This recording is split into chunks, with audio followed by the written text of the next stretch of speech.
Mesoamérica debe entenderse como una superárea cultural que albergó a cientos de culturas en la mayor parte del actual territorio de México.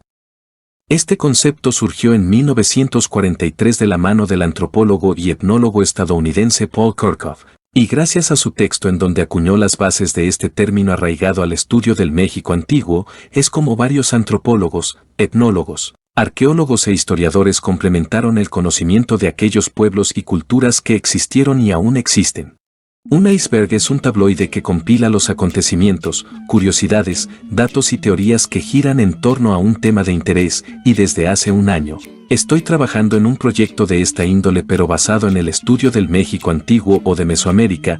También subo este video para conmemorar mi pasión por estos bloques conspiranoicos e informativos, ya que hace 2 años comencé a trabajar en mi primer iceberg sobre la historia de México, aunque ahora que lo veo, tiene unos cuantos errores en cuanto a la información y el audio, pues para ese entonces iba a comenzar la universidad y me nació hacer una imagen similar con datos e información como los que veía en grupos de Facebook o vídeos de YouTube, pero no se preocupen, que haré lo posible para que dicho video quede corregido y con una mejor calidad de audio. Y antes de comenzar, quiero decirles que este video será muy extenso, por lo que tomé la decisión de dividirlo en 2 partes, y hoy conocerán la primer parte de mi iceberg. Mi plan original era concluirlo a lo largo de este año, pero por cuestiones de la universidad, este proyecto se atrasó demasiado y ahora trataré de que la segunda parte se exponga lo más pronto posible. Y por último, las fuentes y bibliografía que utilicé para realizar mi iceberg la dejaré en los comentarios. Y en la descripción les pondré la bibliografía básica o las fuentes que abarcan la mayor parte de la información que escucharán a continuación. Y una vez dicho esto, comencemos.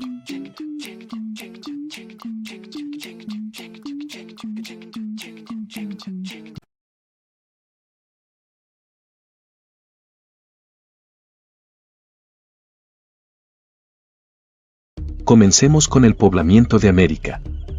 Cabe decir que lo que tenemos a la mano sobre el paso del hombre a este continente son teorías, las cuales han sido fundamentales para poder tener una idea de cómo se llevó a cabo este proceso, y la teoría a la que más acierto se le da es a la que insiste que el hombre pudo llegar a este lugar por medio de un puente de hielo que unía a Beringia con Alaska, es decir, el estrecho de Bering.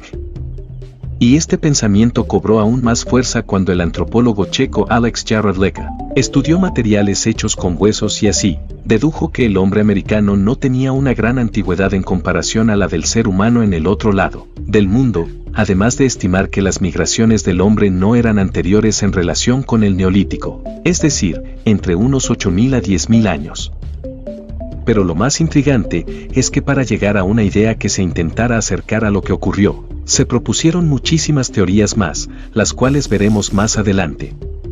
Por último, y no menos importante, les dejaré estas 2 imágenes de un libro perteneciente al Compendio de Historia de México, donde se notan las similitudes en cuanto a vestimenta entre asiáticos y nativos.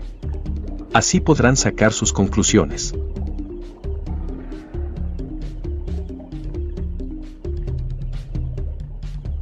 Ahora, pasemos con este aspecto, y es que gracias a las obras que se están haciendo en relación con la elaboración del Tren Maya, es como se han ido descubriendo ciudades y demás evidencias arqueológicas pertenecientes a la cultura maya, pues a finales del 2022 mediante un comunicado se dijo que se encontraron alrededor de 35.000 monumentos por el área de influencia, y de esta cifra, se han registrado y recuperado unos 4.500 monumentos.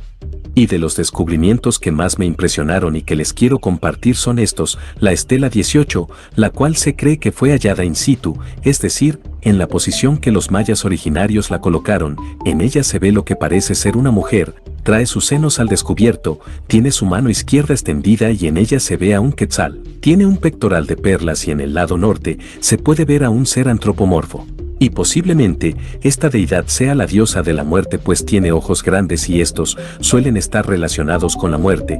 Por el lado izquierdo, se puede ver a un hombre que tiene una prenda en su cabeza decorada con plumas y en forma de cabeza de lechuza, en su mano izquierda tiene un bastón y en su mano derecha un objeto aún desconocido. Viste con taparrabos y tiene las piernas envendadas, el cual puede representar a los habitantes de los pueblos de Puc y los Chen.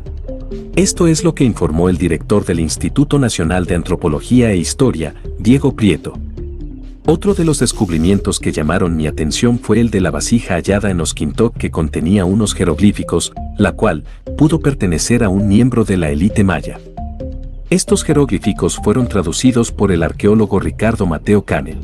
Y su traducción es la siguiente: el Señor dice, en su superficie, ha sido tallado, en su tazón o cajete, en su vaso, para atole, de Cholom, el Sayal. Donde el término chum quiere decir, aquel que desata, y la palabra sayal puede aludir a un mensajero, ya que este término se empleaba para definir a los nobles que tenían educación, sabían escribir y leer los glifos, así como el que comunicaba las órdenes en voz alta del gobernante. Esto es lo que nos explica Ileana Ancona Aragón. Y un descubrimiento más que desató una gran polémica en redes sociales y que obviamente es falso, es la supuesta evidencia de piezas que relacionaban extraterrestres con personas mayas. Desde luego esto fue desmentido, ya que las supuestas piezas no parecían tener rasgos de antigüedad y mezclaban elementos de otras culturas con la excusa de que pertenecieron a los mayas. Es por esta razón que es mejor informarse en sitios de noticias serios y no en redes sociales donde se publica cualquier cosa.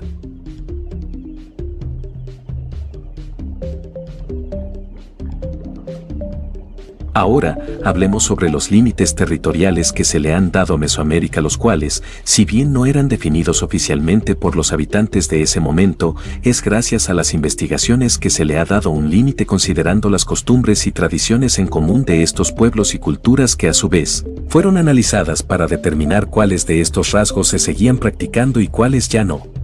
Y sin más, y con ayuda del antropólogo Paul Kirchhoff, se pudo definir que el norte de Mesoamérica se delimitaba por los ríos Sinaloa, Lerma y Pánuco, mientras que la frontera sur está determinada por el río Motagua, pasando por el lago Nicaragua y llegando hasta el Golfo de Nicoya, por lo que podemos decir que Mesoamérica comprende una área extensa la cual acogió a muchas culturas y pueblos que tendrían cosas en común, las cuales serán analizadas más adelante.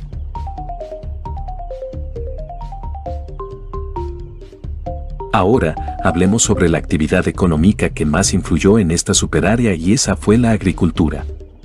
Su historia es muy interesante, pues sus indicios pueden registrarse alrededor de unos 7.000 o hasta 5.000 años atrás, con la domesticación del maíz y el frijol, siendo estos unos de los alimentos más comunes hallado en toda América. Gracias a la práctica de esta actividad económica es como surgieron inventos de producción de alimentos, como la invención de las chinampas, las cuales eran pequeñas islas situadas en lo que era el lago de Texcoco y que eran un método de producción efectivo. Por último, y debido a los cambios climáticos que se presentaron por aquellos años, es como el ser humano pudo domesticar no solo estos alimentos, sino que con el paso del tiempo el chile, la calabaza, el jitomate, el aguacate y entre otros alimentos más fueron introducidos a la dieta de estos pueblos y culturas, los cuales fueron alimentos que se fueron domesticando entre los años 8000 a 3500 años antes de nuestra era.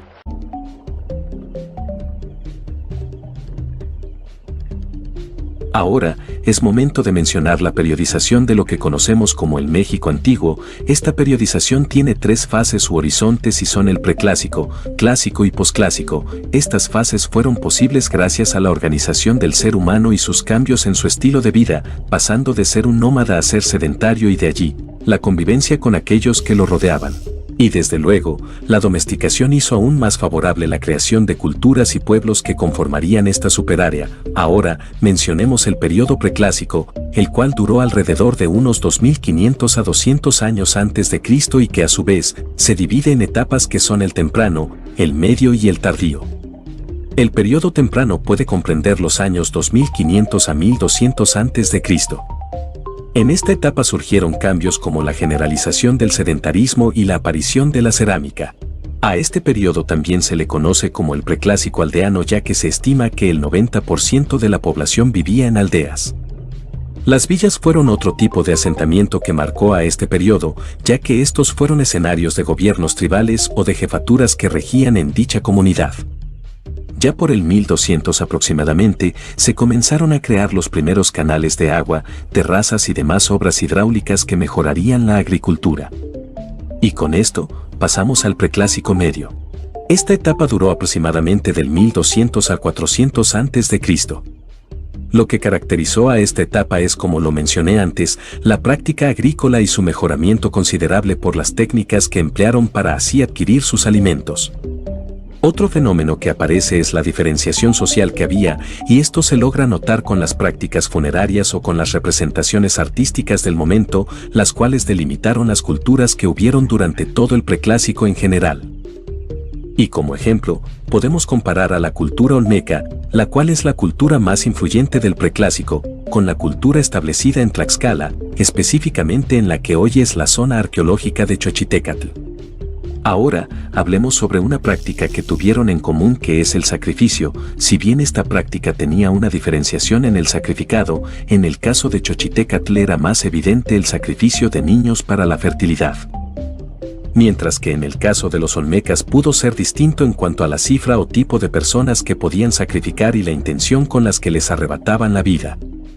Así podían ser las diferencias que se pueden demostrar de cómo fue esta etapa del preclásico, y este es un ejemplo hablando de aspectos religiosos, pues también la zona que se quería delimitar podía variar dependiendo del clima, lengua, costumbres y tradiciones en general. Ahora bien, otro de los eventos importantes que ocurrieron en esta fase fue la urbanización de sitios como San Lorenzo, que, cerca del año 1200 comenzó este proceso. Sin embargo, en el año 900 se estima que el lugar comenzó a ser abandonado por la mutilación de gente y el entierro de muchas de sus esculturas, y con ello vino la construcción de sitios cercanos a esta zona, los cuales no pudieron asimilar su apogeo. Estas zonas pudieron construirse entre los años 900 a 500. Y con esto, podemos mencionar que el arte también comenzó a jugar un papel importante, pues esculturas como las cabezas colosales son muestra de estos avances. Sin embargo, estas manifestaciones dejarían de cobrar fuerza, dejando en su lugar a piezas como la cerámica hecha con símbolos religiosos variados y monumentos con mejor arquitectura, las cuales tendrían un mayor protagonismo religioso. Tampoco podemos dejar de lado que alrededor del año 500 la ciudad de Monte Albán, la cual acogería a la cultura zapoteca, comenzaría a edificarse, y con esto llegamos al preclásico tardío, el cual pudo comenzar o en el año 500 o 400 antes de Cristo, terminó en el 200 después de Cristo. Lo que podemos destacar son las migraciones de olmecas por razones aún desconocidas, y en la fecha que se impuso de finalización es como comenzó el esplendor zapoteca. Ahora, el periodo clásico consta de dos etapas, el temprano y el tardío, donde surgieron culturas como la zapoteca en Oaxaca, la teotihuacana forjada en el Valle de México y la maya forjada en el sur. La fase temprana comenzó en el 200 y terminó en el 650 o 750 después de Cristo. Estos periodos se le dan en el centro de México, aunque en el sureste se estima que pudo iniciar en el 292 y finalizó en el 810 o 909 después de Cristo. Estas diferencias se dan por las condiciones de vida de los habitantes y por el declive de ciudades importantes. Y como puntos importantes del temprano, podemos destacar el crecimiento considerable de Monte Albán, pues en este periodo obtuvieron una solidificación política, urbana y social, obtenida gracias a las actividades militares intensas que se dieron. Y fue gracias a esta influencia que en el Valle de México, se estima que hubo una interacción con la cultura teotihuacana, la cual pudo ser de inspiración para crear sus procesos de urbanización y así, alcanzar el apogeo de su ciudad, Teotihuacán.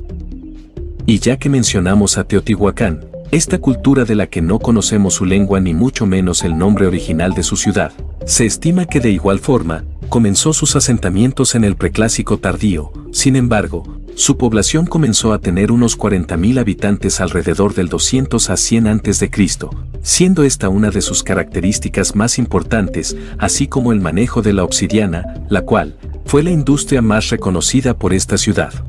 Y la otra cultura que se estima también tuvo sus yacimientos en el preclásico es la cultura maya. Sin embargo, se le otorga este horizonte por su desarrollo, influencia y su decadencia. Este esplendor puede retomar los años del 300 al 900 después de Cristo aproximadamente, y entre las aportaciones que los mayas dieron al mundo fueron la creación del cero, el cual se estima que pudo emplearse 900 años antes de que los árabes lo introdujeran en lo que hoy es España. Y también podemos destacar la elaboración de sus calendarios, los cuales analizaremos más adelante. También se destacan por la arquitectura de sus monumentos y centros ceremoniales, así como el estudio de los astros y su arte representado no solo en esculturas y estelas, sino también en los murales. Y pasando al clásico tardío, este periodo se destaca por el crecimiento y descenso de población, los avances en el uso de la cerámica ya sea para figurillas u otra representación artística, y por la migración de personas, lo cual nos lleva al final del horizonte clásico. Y como lo mencioné antes, primero vino la caída de Teotihuacán, la cual se estima que pudo caer alrededor del año 570, gracias a una revuelta. Esto nos lo dice la arqueóloga Linda Rosa Manzanilla Naim. Sin embargo, esta es una hipótesis pues aún no se sabe con certeza qué fue lo que hizo caer a esta ciudad. Y para el caso de los mayas, se tiene como último registro el año 909, en las ciudades de Calakmul y Toniná, pues para ellos el clásico tardío fue una época que inició de una forma próspera, pues ciudades como las de Palenque, regida por el rey Kinich Hanaab Pakal, Yaxchilán bajo el gobierno del rey y guerrero Itzamnaaj Balam II, son un ejemplo del progreso y crecimiento de sus respectivos pueblos de ascendencia maya. Y por el siglo VII fue como algunas ciudades comenzaron sus periodos de expansión. Sin embargo, y por razones desconocidas, muchas de estas ciudades comenzaron a ser deshabitadas. Y de nueva cuenta, hay hipótesis que intentan decir que muchos pueblos o ciudades cayeron a causa de la guerra, otras afirman que cayeron por revueltas, o también, por las exigencias del tributo por parte de algunas élites de gobierno mayas. Con todo esto, pasamos al periodo posclásico, el cual tuvo dos etapas, el temprano y el tardío. Su etapa temprana comienza alrededor del 900 y termina en el 1200, y el tardío comienza en este año y finaliza en 1521 con la caída de México Tenochtitlán. Y fue en el temprano que comienza el ascenso de la cultura tolteca, la cual comenzó a forjarse a finales del clásico tardío y cuya ciudad principal fue Tula, siendo también la ciudad más importante del temprano. También se puede mencionar la presencia maya en el norte de Yucatán y en Centroamérica, la creación de varios pueblos y ciudades de origen chichimeca, la creación de nuevas ciudades-estado en el occidente, así como la aparición y crecimiento de reinos de la cultura mixteca en Oaxaca. Y ya que mencionamos a estos últimos, fueron ellos quienes comenzaron a crear los códices, esos documentos de estilo pictográfico que muestran la historia, costumbres o tradiciones que los rodean. Y para finalizar con este tema, pasemos con el tardío, el cual pudo surgir en el 1200, aunque no podemos dejar de lado las otras posibles fechas de inicio tras el declive de Tula cerca del año 1150, o quizá tras la derrota de Chichén Itzá en el 1250, y con ello, podemos decir que los eventos ocurridos en esta última fase fue el surgimiento del reino maya quiché a inicios del 1200 en Guatemala, la migración y llegada de los mexicas desde la mítica Aztlán hasta su tierra prometida, Tenochtitlán, así como también su crecimiento como imperio, el cual perduró hasta el 13 de agosto de 1521, fecha en la que cae y con la que finaliza, por así decirlo, el periodo posclásico. Y esta es la periodización que se le da a Mesoamérica, y para mayor información, les recomiendo leer el libro de El pasado indígena, del cual se explica más a detalle este ámbito.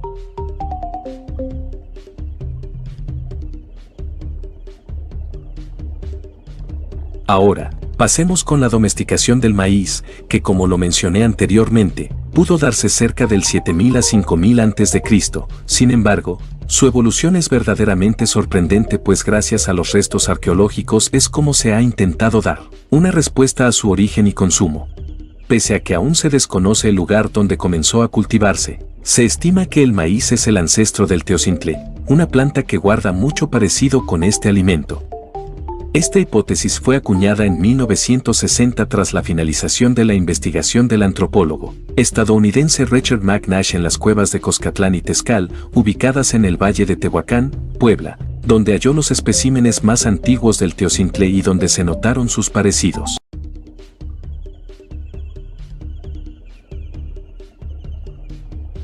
Como lo pudimos notar antes, la primer cultura establecida en Mesoamérica fue la cultura olmeca. Se estima que pudo surgir aproximadamente 3000 años antes de Cristo y se asentó en lo que hoy son los estados de Veracruz y Tabasco.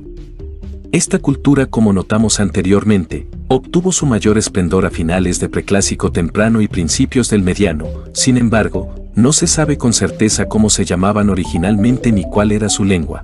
El nombre que se les otorga proviene del náhuatl y quiere decir, habitantes del pueblo de Hule. Sus ciudades más importantes fueron La Venta, que se fundó cerca del 1200 a.C. y que tuvo su declive por el 400 a.C. San Lorenzo, que se fundó cerca del 1200 a.C. y que cayó por el 900 por las razones antes mencionadas. Y Tres Zapotes, de la cual se estima que fue abandonada cerca del 400 a.C. por razones desconocidas. Pero sea cual sea el motivo del abandono de sus ciudades originarias, los olmecas se mudaron a otros lugares dejando sus lugares de origen, y es aquí donde viene lo interesante, pues también existió una ciudad construida en el estado de Guerrero, la cual se llama Teopantecuanitlán, y se estima que esta ciudad tuvo 3 fases de construcción. La primera comenzó a edificarse alrededor del 1423 a 112 a.C., la segunda data de los años 1393 a 126 a.C., y la tercera data del 844 al 58 a.C. Se estima que aquí se expandió el culto hacia el jaguar, que era considerado como un animal fuerte y sagrado, y en relación a ello, surgió un mito muy peculiar que podría explicar una de las figuras antropomorfas creadas por los olmecas, pues resumiendo este testimonio conocido como el cuento del tigre, de una mujer nació un niño con aspectos de su padre, un jaguar al que le fue entregada su madre y le embarazó. Pero las consecuencias llegarían cuando la criatura resultante intentaba convivir con su entorno, pues en lugar de eso se comía a los niños que le rodeaban, haciendo que su madre optara por abandonarlo cerca de un manantial. Cabe decir que este mito es del pueblo de Xalitla, Guerrero. Ahora bien, su influencia también llegó al altiplano central, pues en la ciudad de Chalcatzingo, en Morelos, se estima que llegaron grupos olmecas por el 1500 a.C. aproximadamente para hacer comercio. Y eso no es todo, pues en lugares como Tlatilco, por el Valle de México, se han hallado esculturas con rasgos olmecas como son los ojos o la nariz chata. De igual manera, se han hallado este tipo de piezas en Puebla y aquí están las evidencias.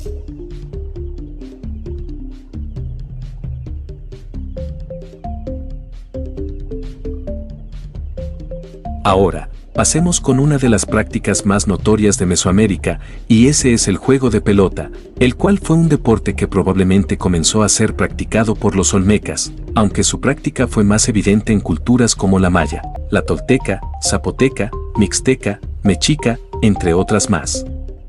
Este juego consistía en golpear una pelota de hule o caucho con las caderas, los hombros o con las rodillas, haciendo que la pelota traspasara un aro colocado en la cancha o bien, podía realizarse en espacios más pequeños. Los hombres hacían una interpretación de los dioses con sus vestimentas, haciendo alusión al papel que tenían los dioses en la tierra. Este deporte tenía un sentido religioso en relación a la fertilidad, y a quienes ganaban en esta competición los sacrificaban en nombre de los dioses, siendo este un símbolo de honor y orgullo para los que practicaban este juego y quienes estaban dispuestos a pagar dicho precio.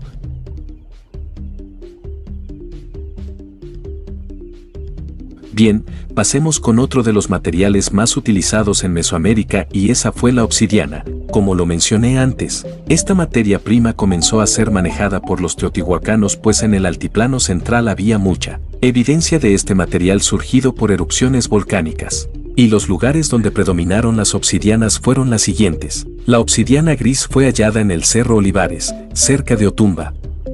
En el oeste de Tulancingo, Hidalgo, se halló obsidiana verde, la cual era utilizada para hacer figuras en su mayoría.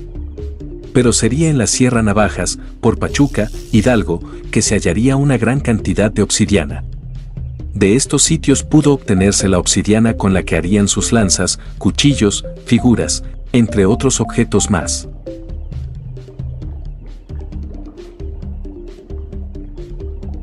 Ahora, retomemos el aspecto del ser humano en América, pues se estima que cerca del 35.000 a.C. pudo llegar a México. Sin embargo, la situación climática era muy diferente y la megafauna estaba presente. Así llegamos al 9.000 a.C., donde se estima que una mujer participó en la caza de un mamut probablemente, pues se cree que cayó y murió al poco tiempo y cuyo cuerpo quedó sepultado en el lodo por años. Ella tenía 25 años y medía 1,5 metros, ella es la mujer de Tepexpan.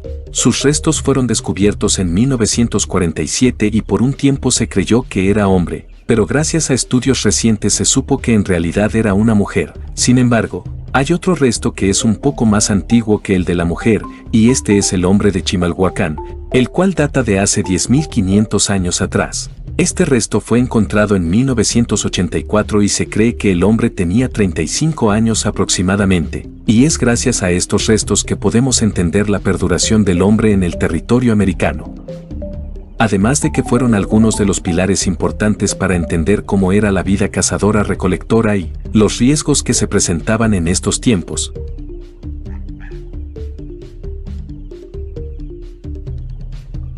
Ahora, toquemos un poco el aspecto de la religión, pues las mayores características de este factor se deben a que son religiones politeístas, es decir, que se hacía un culto a varios dioses. También se nota en diversas ciudades sus presencias, ya sea representados en murales, vasijas, mitos o en relación con las fuerzas de la naturaleza.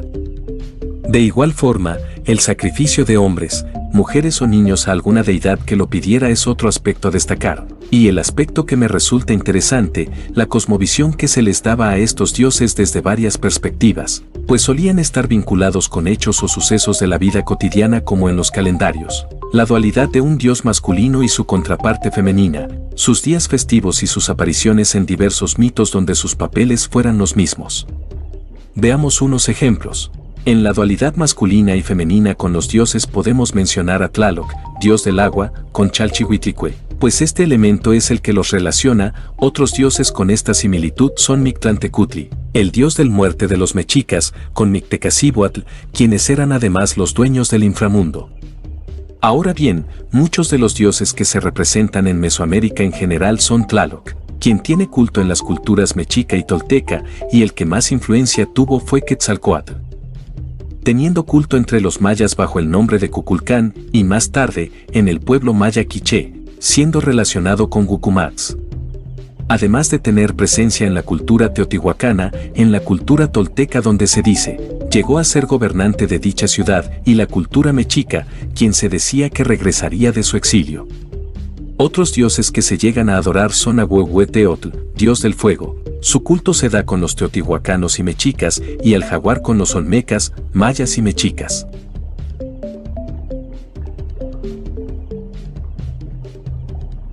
Ahora, pasemos con los calendarios. Estos toman fuerza en el clásico gracias a los mayas. Su calendario tiene 3 ciclos, el agrícola que es de 365 días, el adivinatorio que es de 260 días y el histórico con una duración de 360 días.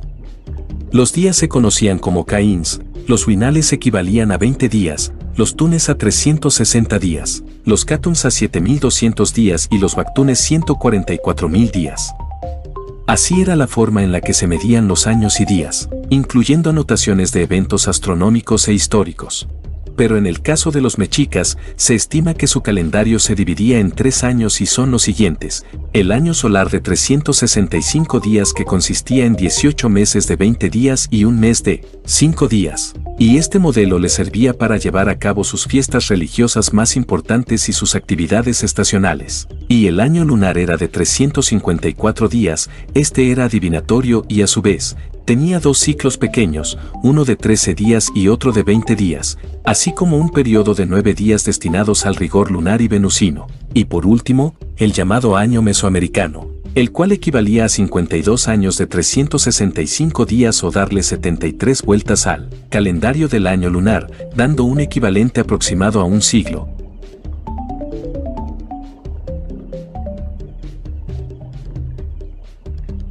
Y para finalizar este primer nivel, hablemos rápidamente de algunos juegos que tengan inspiración de Mesoamérica, siendo el más conocido el de Mictlán, An Ancient Mythical Tale, el cual se espera que salga en 2025 y el cual está siendo desarrollado por un mexicano. También está incluido en el juego Age of Empires, donde puedes hacer crecer al imperio mexica desde el principio. Otro que llamó mi atención es el de Aztés, que se orienta en 1428 tras una guerra disputada con Azcapotzalco, y mezcla los juegos de estilo Stickman con God of War a mi parecer. Y por último, quisiera mencionar esta curiosidad que sale al acabar el Assassin's Creed 1, pues en las ubicaciones que se muestran aparece Yucatán, haciendo que salga algún día su juego inspirado en los mayas.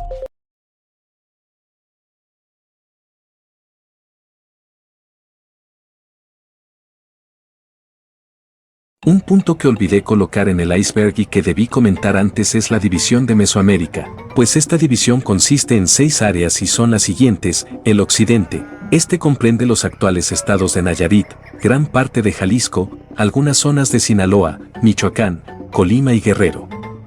El área norte lo comprenden los actuales estados de Zacatecas, Tamaulipas, Durango, San Luis Potosí, algunas zonas de Jalisco, Aguascalientes, Durango, Querétaro y Guanajuato.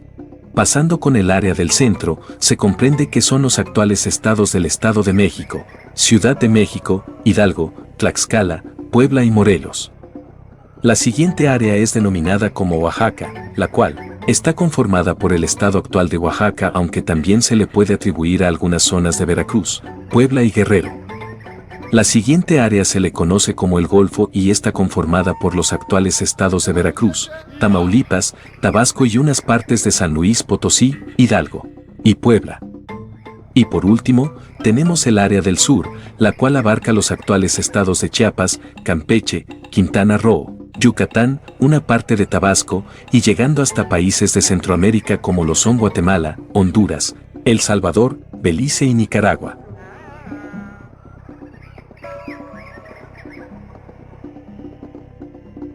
Este aspecto es muy peculiar, pues el culto a la naturaleza es un rasgo muy notorio no solo en Mesoamérica, sino que también se hace presente en toda parte de América. Este aspecto también va de la mano con los dioses y los ejemplos son: entre los dioses relacionados con el cielo o las alturas, tenemos a Tonatiuh, el quinto sol y el que se cree es el sol que nos ilumina. Su nombre del náhuatl quiere decir el resplandeciente o el águila que asciende, y tiene su aparición en el calendario azteca. El símbolo con el que también atribuían a este dios es el que representa al Instituto Nacional de Antropología e Historia, el INAH. Otro dios atribuido al sol es Huitzilopochtli, su nombre del náhuatl quiere decir colibrí zurdo. Y la razón del por qué lo relacionaban con el sol es por la historia de su nacimiento. En la ciudad de Tula, una mujer barría un templo y halló una bola de plumas, la cual guardó en su seno. Lo que no sabía es que con esas plumas quedó embarazada, y lo peor de todo es que esta mujer era viuda y ya tenía una hija y 400 hijos varones. Sus hijos e hijas se indignaron y optaron por ver a su madre. Ante esto, la mujer escuchó una voz que dijo: "No temas", y así nació su hijo completamente armado. Y este armamento consistía en un escudo y una serpiente de fuego, la cual era una arma divina y con la cual le cortó la cabeza a su hermana y acabó con sus 400 hermanos. Su madre era Coatlicue y podría simular a la tierra por conceder la vida a sus hijos. La hija podría ser la luna y los 400 hijos podrían ser las estrellas. Y Huitzilopochtli sería el sol, pues cuando este astro sale, la luna y las estrellas dejan de verse hasta que oscurece, simulando su victoria. Ahora, los dioses que representan a elementos de la naturaleza tenemos a Huehueteotl, quien tiene la apariencia de anciano, pues del náhuatl quiere decir Dios viejo, y es relacionado con el fuego, y el cual, curiosamente, se le puede otorgar este elemento, pues el culto al fuego se estima que es de los cultos más antiguos de Mesoamérica, dándole esta característica. Otro dios arraigado a este elemento es Tezcatlipoca, su nombre quiere decir el espejo que humea, y quien se dice creó el fuego.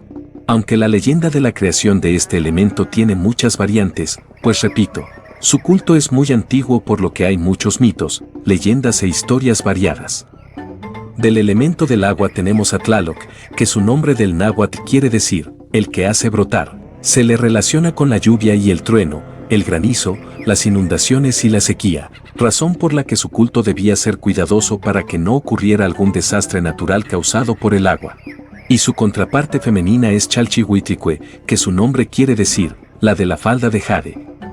Del elemento de la tierra se hace mucha énfasis con la fertilidad, con diosas como las antes mencionadas, Coatlicue y Xochiquetzal, quien es la diosa de las flores, y con ello se relaciona este aspecto con la creación de la vida, además de que fue la primera esposa de Tlaloc, pero Tezcatlipoca fue quien se la robó y por ello, el dios del agua buscó otra mujer con quien casarse.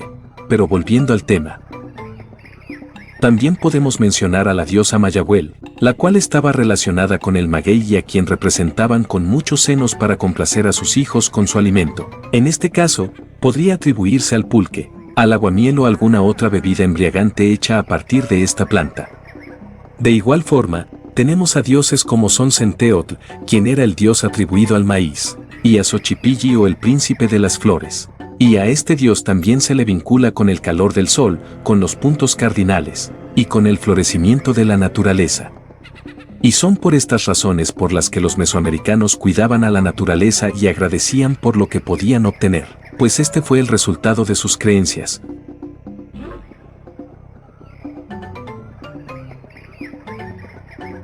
Ahora, hablemos de las demás superáreas que surgieron aparte de Mesoamérica. Y si bien no tenían las mismas condiciones climáticas que Mesoamérica, también tuvieron su importancia y albergaron a varios pueblos y culturas. Siendo una de ellas la de Aridoamérica, la cual, como su nombre lo indica, es una área establecida en un territorio árido. Sus habitantes se dedicaban a la caza y recolección porque no podía llevarse a cabo la agricultura en esta zona. Su vida era semi-nómada y esta superárea se divide en las siguientes áreas: el centro de California, sur de California, Baja California, la Gran Cuenca, el noroeste de Arizona, la Apachería, la costa de Sonora y Sinaloa, el sur de Texas y norte de México. Y la segunda superárea es conocida como Oasis América, la cual, como su nombre lo indica, está situada entre los oasis. Se estima que surgió cerca del 500 a.C., mientras que Aridoamérica pudo surgir hace 2500 años antes de Cristo. Las condiciones de vida eran menos complicadas comparándolas con Aridoamérica, pues gracias a los oasis, los habitantes tenían acceso al agua, pues se ha deducido que las técnicas agrícolas pudieron tener influencia del sur de Mesoamérica. Para esta superárea se le otorgaron 7 grupos divididos en 5 áreas, y estas son: el área Anasazi, que acoge a los grupos siguientes, los pueblos hablantes de Tanoano, así como los grupos Houpis, Zuñis, Kirs, Jemes y Navajos. La segunda área se le conoce como Jojocam y la conforman los grupos Pima. La tercera área se le conoce como Mogollón y la conforman los siguientes grupos: los Quejites, Ópatas y Tarahumaras. La cuarta área se le llama Pataya y la conforman los grupos de los Yumanos del río. Y por último, tenemos el área conocida como Fremont, la cual acogió a la cultura del mismo nombre, y cuya actividad económica más reconocida era la caza de bisontes. Por lo tanto, su territorio puede conformar a los actuales estados de Utah, Arizona, Nuevo México, Colorado, California y pequeñas partes de Texas en Estados Unidos, así como Chihuahua, Coahuila, Sonora y Baja California.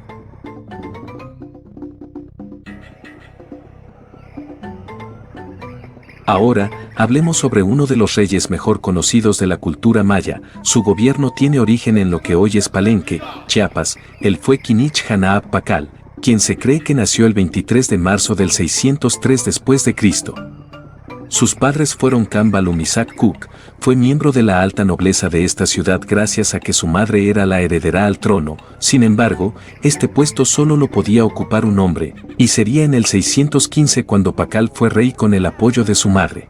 En el 626 contrajo matrimonio con Tsiak Buayu, y con ella tendría 2 hijos, Cham Balum y Kansul. Gracias a su mandato, se construyeron los que hoy se conocen como el Templo del Conde y el Templo Olvidado. También impulsó el poderío militar, haciendo que su imperio no sucumbiera ante algún otro pueblo o cultura, así como los hábitos religiosos como las ceremonias, el comercio y la agricultura. Sin embargo, se estima que Pakal vivió casi por 80 años, muriendo en el año 683. Sería enterrado en el conocido Templo de las Inscripciones, pues su tumba constaba de una cripta que resguardaba un sarcófago de piedra. Su cara estaba tapada por una máscara de jade, y no solo este objeto estaba decorado con dicha piedra preciosa, pues también se le halló un pectoral, un collar y unos brazaletes. El descubrimiento de su tumba fue realizado por el arqueólogo Alberto Ruz L'Huillier en 1952, sin embargo, sería en el siglo XXI en el que se restauró la máscara de este enigmático rey.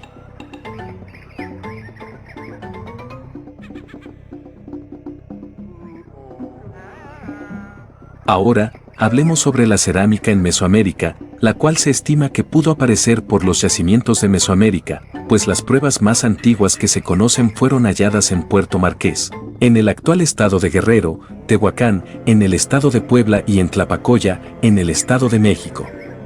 La cerámica hallada en estos lugares datan de los años 2400 a 2300 a.C., era muy sencilla pues consistía en arcilla y barro técnicamente. Y aunque estos fueran sus indicios, pudo ser otro factor benéfico para la creación de las primeras culturas y pueblos de Mesoamérica, pues tuvo diversos fines y utilidades, y es por ello que tiene 4 clasificaciones: la ordinaria, funeraria, ritual y comercial. La ordinaria, como el nombre nos lo puede indicar, era la cerámica común y que podía utilizarse para hacer objetos de uso cotidiano como vasijas, por ejemplo. Mientras que la de uso funerario y ritual es más tardía.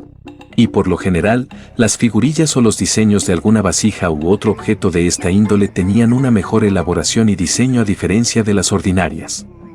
Y en cuanto a la cerámica comercial, podían tener una elaboración y diseño atractivo, aunque esta, como su nombre lo indica, tenía fines meramente económicos. Ahora bien, la cerámica no solo se utilizaba para la vida cotidiana, pues existían figurillas de hombres, mujeres o animales que podían dar un significado religioso o artístico, aunque también podía representar a gobernantes, chamanes o personas de la élite o personas comunes. Y desde luego, se colocaban en los altares de los difuntos para ofrendarlos en su camino al más allá.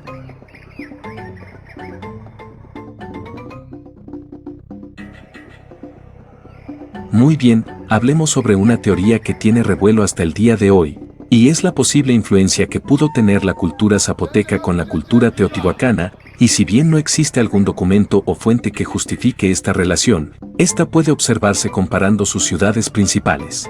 Es decir, Monte Albán y Teotihuacán, pues la urbanización guarda muchas similitudes de estas ciudades, así como la edificación de sus templos. De igual forma, podría decirse que Teotihuacán tiene influencia maya, pues es muy notoria la aparición de Quetzalcóatl, lo cual nos hace pensar que el culto a la serpiente emplumada también estuvo presente en el altiplano central. Así que podemos decir que sí hubo una interacción cultural en Teotihuacán.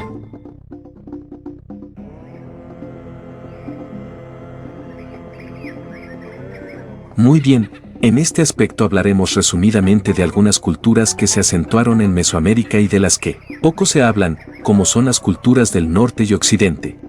Ahora sí, hablemos un poco de los demás pueblos y culturas que surgieron en Mesoamérica, así como algunas que surgieron fuera de esta área. Ya pudimos notar algunos pueblos y culturas que se acentuaron en otras subáreas, aunque las condiciones de vida no eran las mejores comparándolas con la vida en Mesoamérica, que era más rica en ecosistemas. Algunas de las culturas de Mesoamérica que podemos mencionar son las culturas situadas en el Golfo de México, como fue la Huasteca, cuyo territorio abarcó algunas partes de las áreas norte, centro y Golfo como San Luis Potosí, Guanajuato, Querétaro, Tamaulipas, Puebla e Hidalgo. Se estima que esta cultura surgió entre los años 1500 o 1000 a.C., ya que en estos años, los mayas se acentuaron en el Golfo, explicando el diseño de sus esculturas y obras de arte, así como su lengua. Tenían una jefatura como modelo político y el cual se usaba de base en cada ciudad huasteca, pues no tenían un gobierno centralizado. Tampoco hay que dejar de lado la cultura totonaca, pues sus raíces siguen vigentes por medio de los hablantes de la lengua tarasca. Se estima que esta cultura pudo aparecer a inicios del Clásico Temprano, y su ciudad principal es conocida como el Tajín, la cual comenzó a construirse cerca del año 300 después de Cristo y que alcanzó su máximo esplendor en el año 800. Esta cultura perduró hasta la conquista y fue una de las etnias que marchó hacia Tenochtitlán para que cayera en 1521. Otra cultura de las que caben en Mesoamérica es la cultura chalchihuites, que se asentó en el actual estado de Zacatecas. Su ciudad principal fue La Quemada y se creía que aquí habían sociedades aldeanas, las cuales tuvieron cambios significativos entre los años 300 y 500 después de Cristo, cuando pudieron hacer sus cosechas en grandes superficies artificiales irrigadas por medio de canales de agua para así adquirir sus alimentos, esto gracias a la red de caminos que conducían a este lugar, y las cuales llevaron a la creación de estas grandes superficies de cultivo. El esplendor de esta ciudad duró del 500 al 900 después de Cristo, pues sería en este último año que la ciudad empezaría a ser abandonada, posiblemente porque la élite gubernamental se aprovechaba de los productos que se producían y que recibían como tributo, así como de su método de explotación. Otra cultura que podemos mencionar es la cultura mezcala, la cual se estableció en Guerrero y perduró entre los años 500 a.C. hasta el 800 o 1000 después de Cristo, por lo que esta cultura fue sucesora de la olmeca. Su apogeo pudo darse entre los años 650 o 700 a 900 después de Cristo. Su ciudad más importante y antigua fue la organera Xochipala, sin embargo, no se sabe con exactitud cómo sucumbió esta cultura. Y para cerrar con las culturas extras de Mesoamérica mencionaremos a la cultura purépecha, la cual pudo tener sus indicios en el preclásico, haciendo que en la etapa tardía, cerca de los años 150 a.C.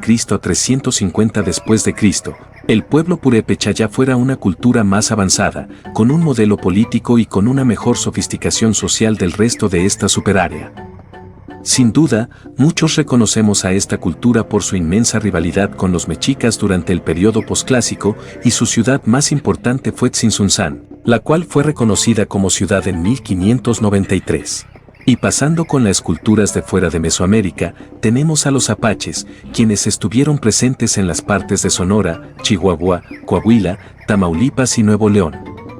Ellos estuvieron presentes en el área de Aridoamérica por lo que sus actividades económicas se basaban en la caza y la recolección, seguían las migraciones de los animales, tenían un ímpetu de combate y tenían una religión basada en la naturaleza, la cual se pudo originar en los bosques de Canadá. Otra de las culturas asentadas en el norte es la Tarahumara, conocida también como Raramuri, la cual pudo surgir a raíz de los asentamientos de personas en las montañas hace 15.000 años, y que habitaron lo que abarca la Sierra Madre Occidental, pasando por los estados de Chihuahua, Sonora y parte de Durango. Tenían una sociedad tribal, por lo que tenían un jefe tribal a la cabeza, tenían una religión que rendía culto al sol, la luna, las serpientes y las piedras. Sin embargo, la interacción entre españoles y rarámuris se daría en 1606 por medio de las misiones encomendadas a los jesuitas de evangelizarlos y convertirlos al catolicismo, cosa que no fue bien recibida por los rarámuris y así, comenzaron a hacer rebeliones contra los españoles hasta que muchos optaron por convertirse a esta religión, pero no sería hasta 1767 que volverían a sus asentamientos natales, esto por la expulsión de los jesuitas. De hecho, esta comunidad indígena aún perdura. También podemos mencionar a los iris, quienes se ubican en lo que hoy es Sonora. Una de sus actividades económicas más importantes es la pesca, y son de las pocas culturas que se han resistido de conversiones al catolicismo, protestantismo o alguna otra religión. Tienen ritos basados en las etapas del ser humano como el nacimiento, la pubertad o la muerte por ejemplo, y desde luego, a los seres vivos y al mar. Y de igual forma, esta etnia prevalece hasta nuestros días. Y para no hacer tan extenso este tema, mencionemos a la cultura que se estableció en Paquimé, pues esta cultura al estar instaurada cerca de un oasis perteneciente al área Mogollón, esta cultura estableció dicha ciudad y la cual comenzó a implementar sus aldeas alrededor del 700 después de Cristo y su auge pudo perdurar entre los años 1060 a 1380 después de Cristo. Sin embargo, la ciudad comenzó a ser atacada y después abandonada. Y como pudimos notar, tanto dentro como fuera de la superárea conocida como Mesoamérica hubo un sinfín de culturas y pueblos que acogieron a la población por muchos años e incluso por muchos milenios.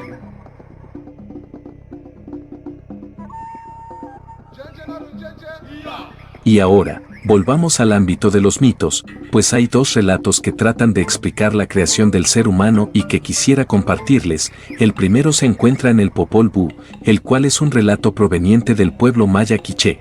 Se nos cuenta que cuando aún no existía nada, de entre las tinieblas se encontraban los dioses Tepe y Gucumatz, o Quetzalcóatl, quienes vestían con plumas verdes, y quienes crearon la luz, el mundo, la vegetación, el agua y los seres vivos, a quienes organizaron en ciertos ecosistemas para vivir.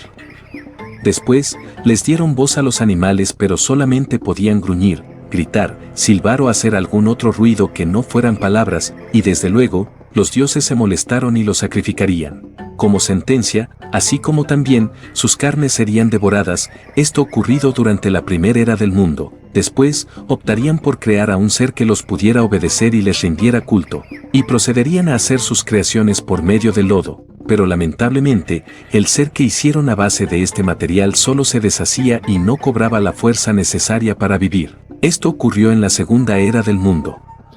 sería en la tercera edad en la que los dioses volverían a intentar crear un ser. Y lo hicieron a base del tzité o palo de colorín, y al cual le labraron una boca, cara y su complexión, dando como resultado un ser hecho de madera. Sin embargo, estos hombres, pese a que podían hablar y se reprodujeron, no recordaban a sus creadores y de nueva cuenta, los dioses se molestaron y les mandaron un diluvio de lluvia de resina con la cual, poco a poco fueron pereciendo estos seres. Algunos encontraron refugio en los árboles, pero los buitres los devoraron, y otros murieron en las garras de un jaguar llamado Cox, el cual los desfiguró, y unos más, atacados y desmembrados por otro jaguar llamado Tucum Balam. Para la cuarta era del mundo, los dioses decidieron crear por última vez al ser humano, usando al maíz como materia prima, la cual funcionó pues el maíz surgía de la tierra fértil, el cual crecía, se ponía maduro y era del consumo humano. Así fue como el ser humano se creó según el Popol Vuh. Ahora, pasemos con este otro mito, donde de nueva cuenta se nos menciona a Quetzalcóatl como el creador. En este relato se nos menciona que este dios bajó al inframundo, conocido como el Mictlán, para recoger unos huesos, pero los señores de este lugar, Mictlanteoctli y Mictlancihuatl, lo confrontaron diciéndole que si soplaba una concha sin agujeros le darían dichos huesos. Así que Quetzalcóatl hizo una pequeña trampa, colocando unos gusanos en la concha para hacerle unos hoyos, y a unas abejas para que emitieran el sonido. Pero su objetivo siempre fue recoger esos huesos a como fuera lugar, por lo que el engaño de Quetzalcóatl sería notado por Mictlantecutli, quien indignado, mandó a hacer una fosa para encerrar a Quetzalcóatl, en la cual cae y esparce los huesos de hombres y mujeres. Luego, los recogería y lograría escapar de dicha fosa, dándole los huesos a Cihuacóatl para que con ayuda del maíz y con el líquido vital de Quetzalcóatl, logre crear a los seres humanos. En conclusión, se consideraba que los humanos eran hijos del maíz y que Quetzalcóatl era uno de los dioses progenitores a quien se le veneró en muchas culturas y pueblos mesoamericanos.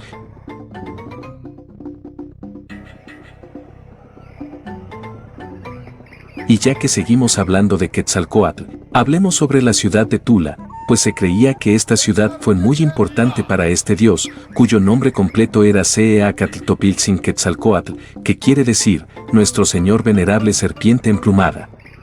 Pero volviendo al tema, esta ciudad se creó cerca del año 700 después de Cristo, y su apogeo duró de los años 900 a 1150. A esta ciudad se le atribuía con el conocimiento y las artes. A esta ciudad también se le conoce como Toyanzi-Cocotitlán, que quiere decir, el lugar donde proliferan los carrizos o como el lugar del tular. Esta ciudad fue sede de los toltecas, quienes pudieron tener raíces de los teotihuacanos por la edificación de esta ciudad, así como el culto a Quetzalcóatl y Tlaloc. Pero también pudieron tener raíces con los mayas, pues esto se puede notar en la construcción de sus templos, así como en la escultura del Chaacmol, el cual puede ser la representación de algún dios o guerrero. Sin embargo, se cree que ellos también emprendieron una peregrinación que más adelante analizaremos. Se creía que los hombres que habitaban esta ciudad eran robustos, altos, de una buena condición física e incluso de ojos más claros que del resto de mesoamericanos. Esto usando de base a los icónicos atlantes de Tula, que podían representar a guerreros. Tenían conocimientos en la agricultura y por ende de la botánica, aunque también destacaron en los oficios como la alfarería, carpintería y arquitectura.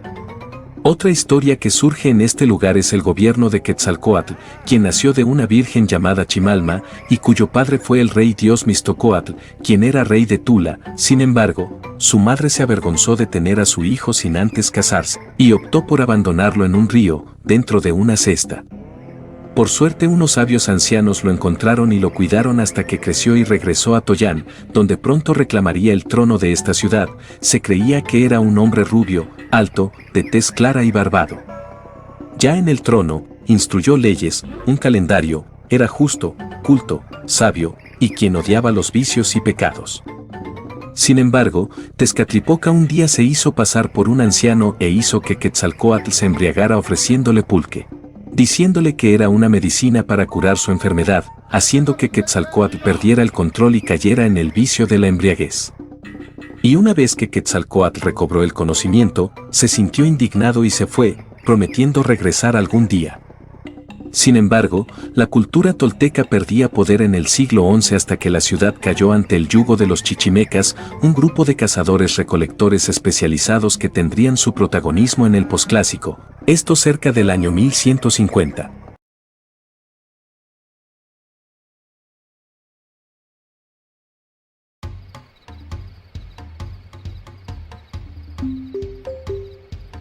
Comenzamos este nivel con una curiosidad y es sobre la perspectiva de los gigantes en el México antiguo, siendo nombrados como los Quinametzin y los cuales, se decía, se los encontraron en poblados de Cholula, Tlaxcala y Huejotzingo, plasmándolos de un enorme tamaño, desnudos y que comían frutos y animales silvestres.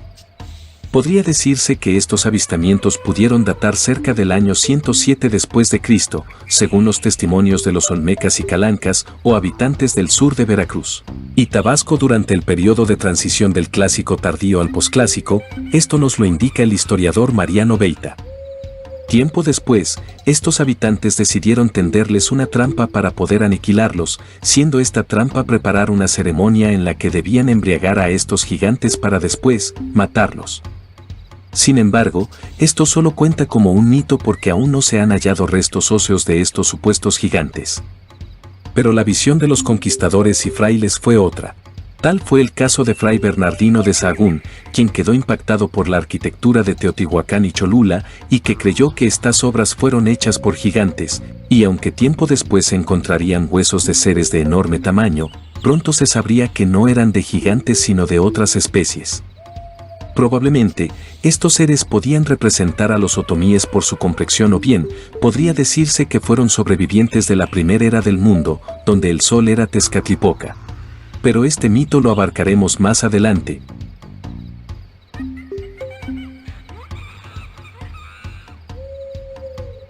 Muy bien, el siguiente aspecto sí que es interesante y es el descubrimiento del cero, el cual fue utilizado por la cultura maya y era representado con el dibujo de una concha. Y aunque hay un debate entre que los olmecas lo pudieron descubrir y de allí los mayas lo retomaran, no hay pruebas suficientes que lo justifiquen. Si bien este número no tiene un valor numérico, pues es más bien un concepto, los mayas creían que simbolizaba el fin y comienzo de un ciclo. Sin embargo, esta es una de las interpretaciones que hay de lo que pudo ser utilizado en la cosmovisión maya, pues también se ha dicho que el cero podía simbolizar la plenitud o completitud en vez de la ausencia o carencia, por lo que creían que tenía una importancia, y eso nos lleva a esta otra interpretación y es la siguiente. Los mayas al poseer sus calendarios temían que los días se cruzaran y causaran el fin del tiempo, por lo que inventaron este concepto para poder exorcizar estos días para evitar esta interrupción. Con ello, existe una interpretación de que el cero podía representar el mal y este tenía que sucumbir ante el bien, aunque personalmente y con lo que ya mencioné antes, no creo que tuviera este papel, pues considero que tenía una utilidad para medir el tiempo y hacer cálculos.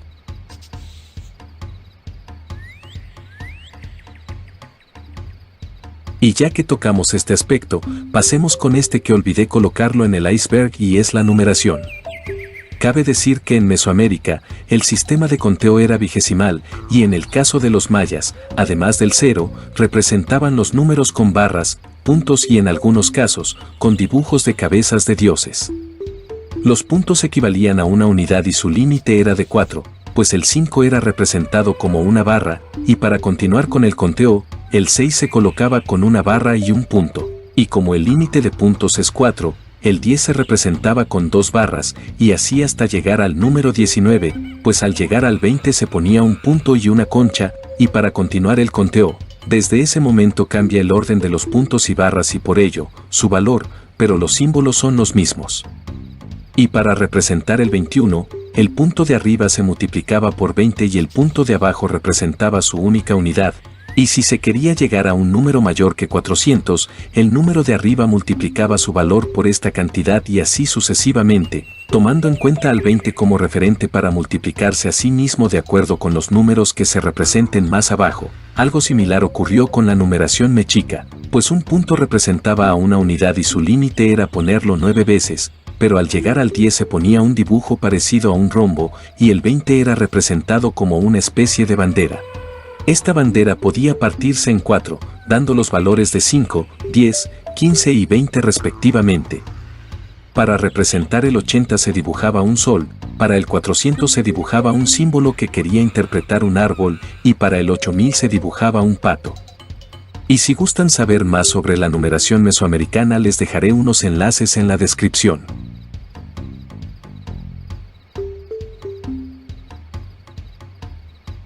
Ahora, hablemos de una tradición funeraria interesante y esta es conocida como la tumba de Tiro, la cual está vinculada con el periodo clásico en el occidente. Se estima que esta práctica funeraria data alrededor de los años 1500 a.C. hasta el 600 después de Cristo, y los avistamientos más notorios de esta obra funeraria se encuentran en los actuales estados de Nayarit, Jalisco, Colima y una parte del Valle de México. Esta sepultura tuvo dos fases anteriores en su gestación y son la fase Opeño y Capacha, las cuales abarcan aproximadamente los años de 1500 o 1300 a 300 a.C. y cuyos vestigios fueron hallados en los actuales estados de Colima y Jalisco en 1980 y Michoacán en los años de 1974 y 2004. Y gracias a este modelo que pongo como referencia, es como surgiría la tumba de Tiro y que contaba con los siguientes elementos. Este sepulcro estaba techado y poseía un piso plano, además de estar rodeado por ollas, lajas de piedra, metates y figurillas de cerámica para acompañar una ofrenda, y desde luego, esta obra se hacía en el subsuelo. Este tipo de sepultura podía llegar a medir hasta 16 metros y muchas de estas obras eran realizadas para personas de un rango alto, de la élite o para los gobernantes y su familia cuando fallecían.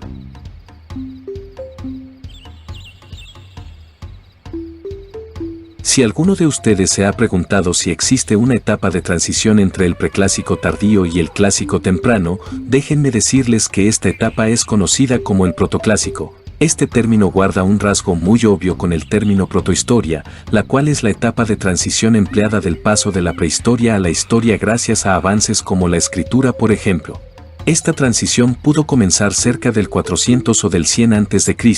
y que culminó con el florecimiento del clásico temprano en el 200 después de Cristo. Pero en el caso de Mesoamérica, este concepto se usa para determinar su desarrollo político y cultural, así como un avance agrícola causado por el crecimiento de la población, el cual es un rasgo del periodo clásico en general. Posiblemente en este periodo de transición hubo conflictos entre pueblos y culturas de una zona de Mesoamérica, lo que pudo llevar a un desarrollo de la organización política para poder tomar el control de dicha zona. También es importante destacar el avance arquitectónico de sus templos y ciudades, pues fueron vitales para el desarrollo de estas culturas.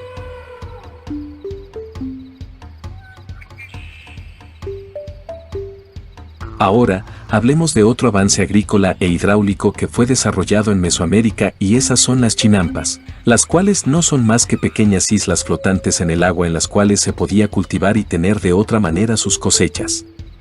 Estas obras fueron posibles gracias a la inmensidad del lago de Texcoco y a aquellos ecosistemas que contaban con lagos, lagunas y pantanos que se encontraban en esta superárea.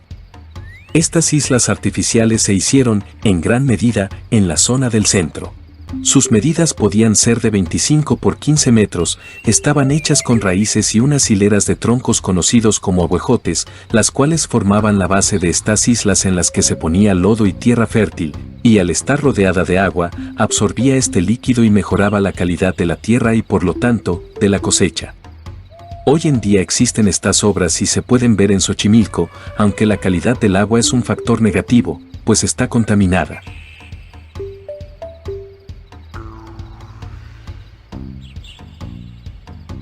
Bien, hablemos de este aspecto interesante y es sobre la visión de la mujer en Mesoamérica, pues tenían un papel interesante tanto en el arte como en la vida cotidiana e incluso en la guerra. Empecemos con el ámbito artístico, pues en muchas de las figurillas como las llamadas mujeres bonitas, se muestra el cuerpo y demás rasgos físicos de las mujeres, posiblemente siendo un retrato de algunas féminas, aunque también puede tener un sentido religioso relacionado con la fertilidad. Como fue en el caso de la antigua ciudad de Xochitecatl en Tlaxcala, donde también se muestran a mujeres dando a luz, siendo fuertemente vinculadas con la fertilidad de la tierra por crear nuevas formas de vida. Otra representación femenina ligada a este aspecto se encuentra en los mitos como el nacimiento del dios Huitzilopochtli, donde una mujer virgen lo concedió y a quien la vinculaban con la tierra por brindar la vida a este ser y sus 400 hermanos, pero tampoco dejemos de lado a su hermana de nombre Coyolxauhqui, a quien la vinculaban con la luna de acuerdo a esta representación artística, donde se le ve cortada en varias partes. Y recordemos que cuando el sol salía, este podía ser representado por Huitzilopochtli y su triunfo al acabar con sus hermanos y hermana, por lo que ellos y ella representaban a las estrellas y la luna, ocultándose en la oscuridad. Una leyenda relacionada con la mujer es sobre el origen de los chichimecas, pues su nombre del náhuatl quiere decir linaje de perros. Se decía que la madre de los dioses le anunció a un leñador que vendría un diluvio donde muchos seres vivos morirían, y que para poder salvarse debía resguardarse en un tronco hueco acompañado de una perra, y así se mantuvo con ella hasta que el diluvio acabó. Ellos, al ser los únicos sobrevivientes, se instalaron en una cueva donde el leñador iba a cortar leña como de costumbre, pero en una ocasión la perra se quitó la piel y se convirtió en una mujer. Ante eso, el hombre tomó esa piel y la quemó, cosa que le dolió a la mujer, quemándole la espalda. Ante esto, el hombre le echó agua y así se recuperó. Pronto se casarían y tendrían a sus hijos, siendo esta la razón por la que se les llamaba así. Una razón más por la que el maíz era también asimilado con la mujer es por este otro mito, donde se nos menciona que una joven de nombre Silonen fue llevada por unos sacerdotes para que le cortaran la cabeza durante una ceremonia, haciendo alusión a la ocasión en la que se corta la parte de arriba de un maíz para poder consumirlo, y gracias a esta historia es como se comienza a ejercerle culto, el cual es uno de los más antiguos de Mesoamérica. Por lo que con estos ejemplos, podemos intuir que existía una dualidad arraigada con la naturaleza como el día y la noche o el sol y la luna. También apoyaban la educación de sus hijos hasta la edad de 6 años, pues se creía que si los seguían educando rebasando esta edad, los adoctrinarían a su modo de vida. Y si alguna mujer era abusada, el abusador podía ser castigado con la muerte. También podían acudir a la escuela, las cuales eran conocidas como los Ihuacalmecac, ya que era una obligación que todos y todas tuvieran su instrucción educativa. Y en el aspecto de la guerra, son contados los casos de las participaciones de la mujer, y un ejemplo de esto se representa en esta imagen de una doncella conocida como Seis Mono, la cual proviene de Oaxaca y se ve cómo porta su escudo y una lanza mientras escolta a un prisionero. Esto es lo que se conoce por ahora de su papel en Mesoamérica, pues aún falta mucho por averiguar.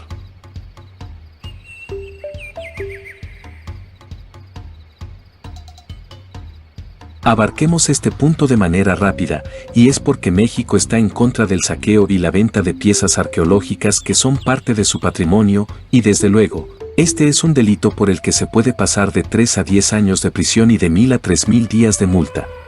El concepto de patrimonio se emplea por la década de 1950 y se consolida en la década de 1970, aunque sus avistamientos podrían registrarse por el siglo XIX, ya que México luchaba y conseguía su independencia, y con esto se estableció una equidad entre los individuos y demás grupos culturales que resistieron al virreinato de la Nueva España, con el objetivo de que su existencia, costumbres y tradiciones prevalecieran. Algunas de las piezas que son más saqueadas son las que se presentaban en las ofrendas, pues en muchas de ellas se veían piezas hechas con piedras preciosas y con diseños exuberantes, las cuales llaman la atención de las personas. Y muchas de ellas se han puesto a la venta, e incluso, muchas se subastan por los maliciosos intereses de personas que se dedican a coleccionarlas y pagar precios muy altos por ellas.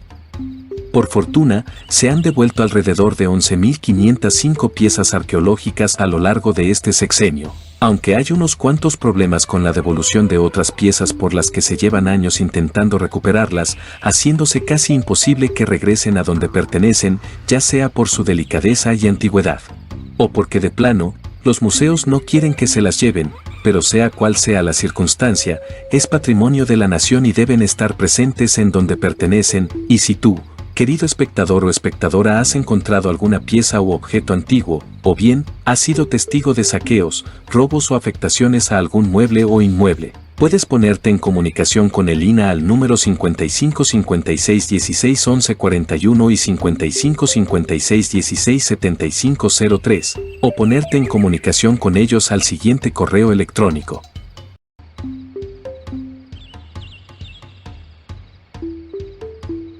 observemos el aspecto de los calendarios, específicamente en el calendario Jaab de los mayas, el cual era de 365 días, como lo mencionamos antes, tenían sus nombres para dividir a los días, meses y años, pero nosotros nos enfocaremos en los meses que en maya eran conocidos como Buinal.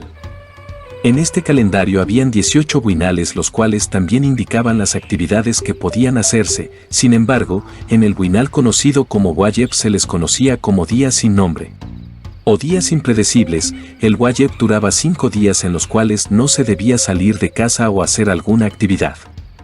En el calendario que usamos actualmente, se puede deducir que estos días podrían abarcar del 21 al 25 de julio, pero por otra parte, en el calendario de 365 días de los mexicas, de igual forma se registraban 5 días bajo las mismas características, solo que estos eran conocidos como Nemontemi, que del náhuatl quiere decir días baldíos, y en nuestro calendario, estos días se estima que abarcaban del 6 al 10 de marzo.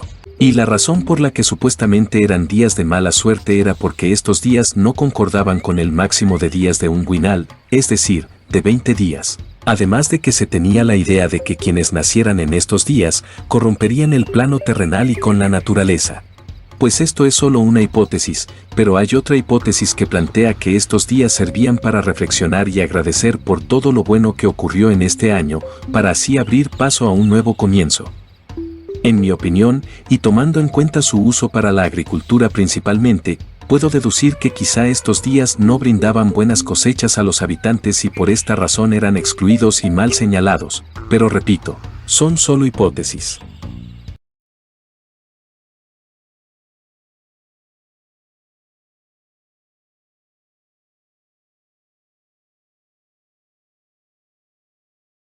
Este punto no lo pude colocar en el iceberg desde antes y es algo muy reconocido actualmente. Este tema es sobre la herbolaria mexicana.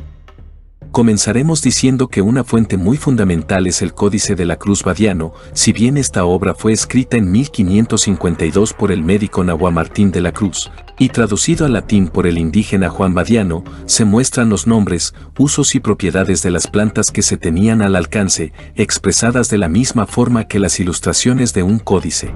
Esto porque los indígenas tlacuilos fueron quienes lo pintaron. Este yerbario expone las enfermedades del cuerpo comenzando por la cabeza y acabando con las enfermedades de los pies. Cabe decir que algunos de estos malestares no eran del todo prehispánicos y estos van desde la epilepsia, la artritis aguda, la lepra y la locura de los españoles a la que llamaban abdera. Desde luego, se mostraban remedios para varias enfermedades como la tos o la garganta irritada, en las cuales se usaba miel. Y esta debía estar mezclada con otras plantas para que el malestar fuera controlado. También se muestran remedios contra el catarro, insomnio, quemaduras, así como soluciones sin el uso de plantas, ya que se muestran algunos usos con cenizas y cabellos o dientes de cadáveres. Sin embargo, y como en muchos herbarios antiguos, hay algunas plantas de las que no se sabe con certeza si aún existen o ya no. Otra obra que muestra la herbolaria es la del Códice Florentino de Fray Bernardino de Sahagún. Y algunas de las plantas que muestra son el peyote, que se pronunciaba peyotl, y que servía para curar los picos de fiebres diarias, aunque debía consumirse un poco, ya que esta planta es alucinógena.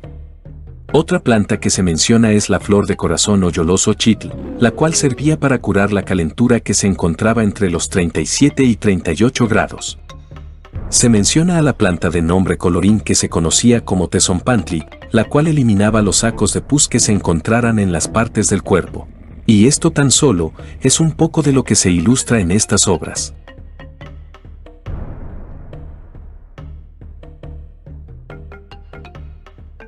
Ahora tomaremos un aspecto interesante y es sobre la cosmovisión de los mexicas, la cual tiene enfoques en el cuerpo humano y sus partes, así como en sus pensamientos, importancia, dualidad, la muerte y el cosmos.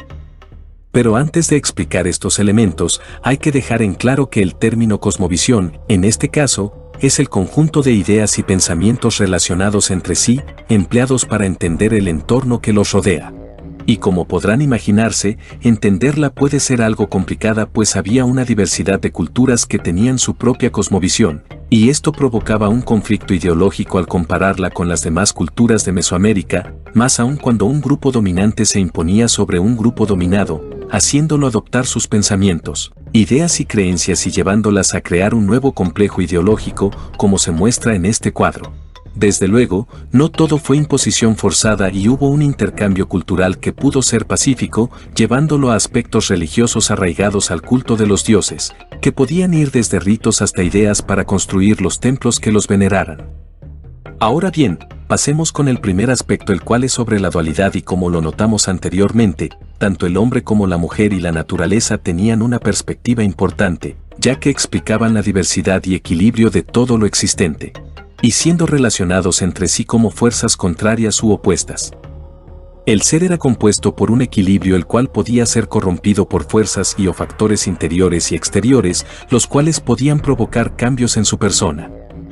El segundo aspecto es un híbrido de la división del cosmos y la muerte, pues se creía que existían 13 niveles del cielo y 9 niveles que llevaban al inframundo conocido como Mictlán. A esta cosmovisión se le puede conocer como el modelo cosmológico 13-9 pisos, y es presentado en el Códice Vaticano A, y si bien es un códice colonial, este tiene el mismo objetivo del punto abarcado anteriormente, recuperar y dar a conocer gran parte del pensamiento prehispánico. Primero comencemos con los cielos. Se dividen en dos grupos, los cielos inferiores y superiores. Los cielos inferiores son 4 y están relacionados con la luna, las estrellas, el sol y Venus. Donde el cielo de la luna es mostrado como el Ilhuicat Tlalocaipan Mestli, que quería decir, el cielo del dios de la lluvia o Tlalocan, o bien, donde está la luna. El cielo vinculado con las estrellas es mostrado como Ilhuicat Tzitlalicue, que quiere decir cielo de la diosa de la falda de estrellas, o bien, la Vía Láctea. El cielo de sol era reconocido como Ilhuicat Tonatiu. En el cielo relacionado con Venus puede ser relacionado con el Ilhuicat Huistutla, o cielo de sal. Ahora bien, los cielos superiores son 8 o 9, y la mayoría de estos cielos eran característicos por sus colores y así eran conocidos. El Ilhuicat Mamalhuastli o Mamalhuacoca era el cielo donde está el giro, y este término podría hacer referencia a un instrumento prehispánico con el que se creaba el fuego nuevo. Continuamos con los cielos de colores, comenzando por el Ilhuicat Yayauca, que quería decir cielo negruzco, seguimos con el Ilhuicat Xoxouca, que era el cielo verde. El siguiente cielo no es como tal de un color, pero era el Ilhuicat Nanascaya. Y del náhuatl quiere decir, de donde crujen las lascas de obsidiana. El siguiente cielo era el blanco, que era conocido como el Teotlistaca, aunque también su significado puede ser, Dios blanco. El siguiente cielo era el amarillo y era conocido como el Teotcosauca, aunque su significado podía ser también, Dios amarillo. Y el último cielo de color es el rojo, que era conocido como Teottlatlauca, y su otro significado podía ser, Dios rojo. Y en los últimos cielos alberga la dualidad de dioses. Sin embargo, el 12º cielo tiene unos cuantos problemas para identificarlo, pues algunos podrían indicar que es el último cielo, el Omeyocan, que era descrito como el cielo mayor donde vivían los dioses creadores Ometecutli y Omecihuatl. Hasta aquí es donde se tiene registro de los cielos, pues sigue siendo debatible el hecho de que sean 13 cielos, ya que en las obras de Fray Bernardino de Sahagún y de Fray Juan de Torquemada se menciona como base el número 12. Por un lado, en la obra de Sahagún se muestran 12 niveles, siendo el último el Omeyocan, y por parte de Torquemada se muestra que los dos dioses creadores residían en la cúspide de 11 cielos, siendo este el más importante y poderoso de todos. Por último, los cielos podían representarse con las costillas del cuerpo humano, y aquí les dejo este esquema. Curioso, ¿no? También había una percepción del plano terrenal y era la siguiente: representaban a la tierra dividida en forma de cruz o flor, en el centro se representaba un disco y era decorado con una piedra preciosa de color verde y simbolizaba el ombligo del mundo, cada lado tenía un color, el lado norte era color negro, el lado oeste de color blanco, el lado sur de azul y el lado este de rojo, siendo este modelo otro ejemplo de dualidad de colores. Otros símbolos que tenían eran, el norte era el pedernal, el sur era el conejo, el este era la caña y el oeste la casa, los cuales eran considerados como los 4 rumbos del plano terrestre, y si bien no se tenía la idea de los puntos cardinales, usaban estos términos porque podría ser un ejemplo más de dualidad, donde el significado de la vida se representaba con el conejo y la muerte por medio del pedernal, el este representado por la hembra y el macho como la casa. Otra rama de la cosmovisión que es muy similar a esta es la de los 4 árboles cósmicos, los cuales se creía que eran los soportes de los cielos que les correspondían, siendo el ombligo el acceso que llevaba a los dioses y sus fuerzas al plano terrenal. Antes de abordar el aspecto del Mictlán, quisiera hacer una breve énfasis de la percepción de la muerte, pues podría decirse que en la cosmovisión nahua, el cuerpo se desintegraba por partes. Y en esta imagen perteneciente al Códice Laúd, se pueden ver unos elementos a su alrededor, de los que destacan un cadáver, unas serpientes, una de ellas con la cabeza del dios del viento, Ejecatl, y un cráneo que sale de la cabeza del difunto. La serpiente con el brazo y la cabeza de Ejecatl pueden representar el abandono del espíritu de su cuerpo, y las demás serpientes que salen de su alrededor podrían representar la salida de sus componentes que vagan por el mundo, quedando solamente sus huesos, que es lo que quedaría del difunto en el plano terrenal y comenzando su viaje al más allá. Ahora bien, el viaje del difunto dependía de su destino o el Tanali, el cual era producto de su comportamiento, esto según los nahuas de Tecospa. Pero hablando generalmente del pensamiento en Mesoamérica, se podía pensar que la muerte causada por alguna circunstancia marcaba un destino en específico por el que el difunto debía pasar para que pudiera descansar en paz. Y para explicarlo, volvamos al aspecto de cielos, pues el Tlalocan era el destino al que llegaban aquellos que morían ahogados o cuya causa de muerte tenga que ver con el agua. El Ilhuicatl era el destino a donde iban los muertos en combate, las mujeres que murieron durante el primer parto o a quienes eran sacrificados en nombre del sol. El Mictlán era el destino donde iban aquellos que morían por algo común o los esclavos que eran sacrificados. Y el Chichihualcuauco, que era expresado como un árbol que amamantaba a los bebés cuando morían. Por otro lado, los huesos, líquido vital y demás fluidos considerados vitales, eran el alimento de la tierra. Y para cerrar este aspecto, hablemos sobre el Mictlán. Este se dividía en 9 niveles y eran los siguientes. El primer piso era conocido como el Tlaltipac, que del náhuatl quería decir, la tierra. Este nivel debe comprenderse como si fuera el acceso a este submundo. El segundo nivel es el Apanohuayan y quiere decir, el pasadero de agua, es en este lugar donde los Xoloitzcuintles guiaban a las almas difuntas por su camino en este submundo, y en este nivel, los ayudarían a cruzar un río de nombre Apanohuacalguya. El tercer nivel se llamaba Tepetl Monanamicián, que quería decir, el lugar donde se encuentran los cerros. Se creía que en este nivel los cerros chocaban entre sí y los difuntos debían tener cuidado de no ser aplastados porque de no lograrlo, se quedarían atorados y serían torturados para siempre. El cuarto nivel era conocido como el Itztepetl, que quiere decir, el cerro de obsidiana. La dificultad de este nivel radicaba en el suelo, ya que sus caminos estaban rodeados de puntas afiladas que herían a los difuntos en su andar. El quinto nivel era conocido como el Itzecayán, que quiere decir, el lugar del viento de obsidiana, y su dificultad era que el viento soplaba pedazos de obsidiana que podían herir con mayor facilidad al difunto, y si no conseguían pasarlo, el viento los torturaría aún más. El sexto nivel era conocido como el Pancuecuetlacayán, que quiere decir, el lugar donde tremolan las banderas. Se decía que en este nivel los vientos eran aún más fuertes, tanto así que los difuntos no podían permanecer de pie por mucho tiempo y hasta podían ser arrojados al primer nivel, aunque para eso podría pasar un buen tiempo.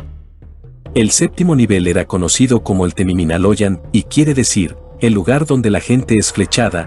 En este nivel las flechas eran lanzadas por manos invisibles, por lo que podían herir a los difuntos que rondaban por este nivel, y si no se lograba pasar de aquí, podían ser torturados por las flechas que se lanzaban sin cesar. El octavo nivel era conocido como el Teyoyocualoyan, que quiere decir, el lugar donde son comidos los corazones de la gente. El obstáculo de este nivel eran unas bestias que podían abrir los pechos de los difuntos, y que podían comer sus corazones.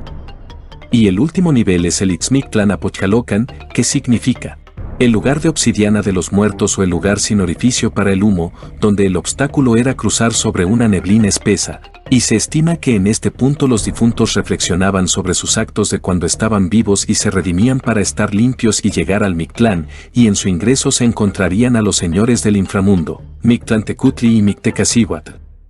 En conclusión, podemos considerar que la cosmovisión era el modo de concepción del mundo que los rodeaba, y que interpretaba lo que podía pasar después de la muerte. Curiosamente, los mayas tenían una cosmovisión similar, la cual analizaremos en el siguiente punto.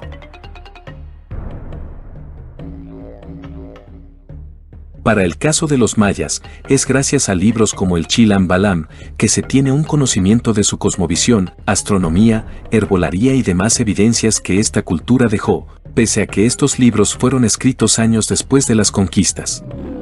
Comenzaremos con las similitudes. Los mayas creían que existían 4 horizontes o cielos, que eran equilibrados por 4 dioses denominados como Chaac, quienes por este medio contenían las nubes y mandaban las lluvias. Del mismo modo, creían que el plano terrenal tenía 4 vertientes y un centro, y desde luego, la dualidad estaba presente. Sin embargo, ellos también creían en el modelo 913, aunque en este caso, se ve reflejado en los dioses según lo que cuenta el Chilam Balam de Chumayel, ya que se nos cuenta el hecho de que 13 dioses fueron envendados de los ojos por Amusen-Kab, pero los únicos que sabían su nombre eran sus hermanas e hijos. Además de eso, no se les podía ver la cara. En una ocasión, 9 dioses malévolos los vencieron y destruyeron por primera vez el mundo. Ahora bien, el inframundo tenía 2 nombres, el Xibalba para los quichés y el Mitnal para los mayas, de Yucatán. Se creía que en este inframundo regían señores que podían ascender al plano terrenal a traer inmundicia, malestares y enfermedades a los humanos. Ellos son nombrados en el Popol Vuh y son Hun Kame y Bukub Kame, que eran los grandes jueces del lugar, Sikiripati y Cuchumaquic, que eran los señores que contagiaban con enfermedades de sangre, Ajal Peu y Ajal Cana se encargaban de transmitir llagas y granos en la piel, y la ictericia, una enfermedad que ponía a los ojos de color amarillo. Chamia Bak y Charnia Holom se encargaban de traer hambrunas a los humanos hasta dejarlos muy delgados y exponiendo sus huesos. Ajal Mes traía los desechos. Ajal Tokop traía la desgracia y demás malestares que hacían que los humanos murieran de forma repentina y rápida, fuera en sus casas o en algún otro lugar. Y los señores Sik y Patán se encargaban de matar a los humanos golpeándoles el corazón y provocándoles hemorragias de sangre. Se estima que el camino en este inframundo estaba lleno de trampas y obstáculos muy similares a los del Mictlán. Del mismo modo, este rumbo lo tomaban aquellos que morían por alguna de las peripecias antes mencionadas o los que morían por causas naturales. En cambio, los que morían de forma cruel o violenta descansaban a la sombra del árbol mítico llamado Yaxche. Otra diferencia de la cosmovisión mexica es que los 4 Chaaks o Bacabes eran de colores distintos, donde el norte era de color blanco, el sur era de amarillo, el este de rojo y el oeste de negro.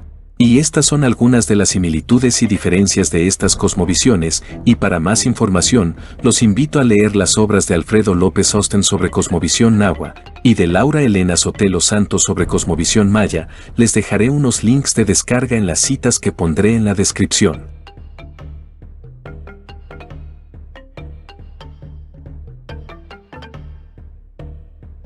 Esta es una pregunta que quizá te has hecho y es sobre el término mexica y azteca, y seguramente has creído que estos términos aluden a la misma cultura, pero déjame decirte que no es así. En primer lugar, porque el término azteca alude a Aztlán, aquella ciudad mítica de donde partieron rumbo al lugar que el dios Huitzilopochtli les prometió dar.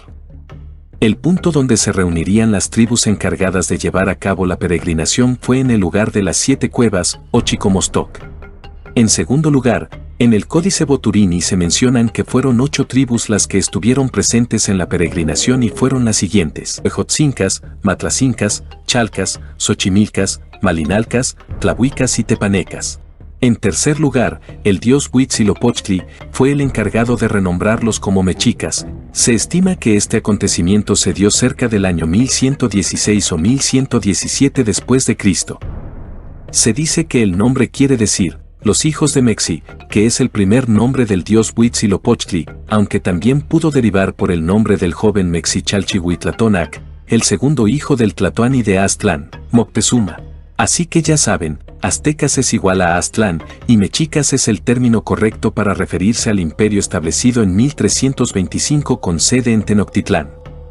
En cuarto lugar, otra forma correcta de dirigirse a esta cultura es con el nombre de Tenochcas, ya que este término surge a raíz del primer Tlatoani de Tenochtitlán, Tenoch, cuyo nombre del náhuatl quería decir duna de piedra, quien fue uno de los espectadores de ver la señal que el dios Mexi-Huitzilopochtli les daría para edificar su ciudad. Y en quinto lugar, el término azteca fue impuesto por primera vez por un europeo, pero en 1843 este término fue empleado en la obra de William Prescott llamada La historia de la conquista de México, y podría ser que desde ese momento se empezó a usar este término para referirse a la cultura mexica.